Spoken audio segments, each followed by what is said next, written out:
In this video, I will show you exactly how to get up and running with N8n templates so you can automate your workflows faster than ever before.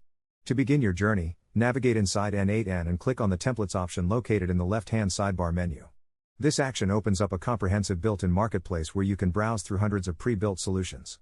You can easily search for specific integrations by typing in an app name like Slack or look for specific use cases by entering keywords such as AI lead scoring to find the perfect starting point for your needs.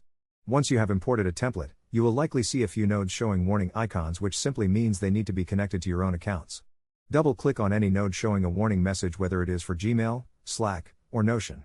From here, click on the credential drop-down menu to select an existing account connection you have already established. If this is your first time using that particular app, just click on Create New Credential to securely authorize N8n to connect to that application and allow it to perform actions on your behalf. After your accounts are connected, it is time to test the trigger node for proper data ingestion. Find the very first node on the far left of your canvas, which is the trigger. Click on it and select either Listen for Test Event or Execute Node.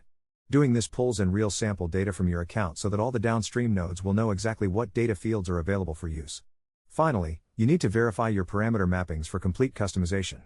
Double-click each of the remaining action nodes to ensure they are targeting the correct folders, Slack channels, or specific databases.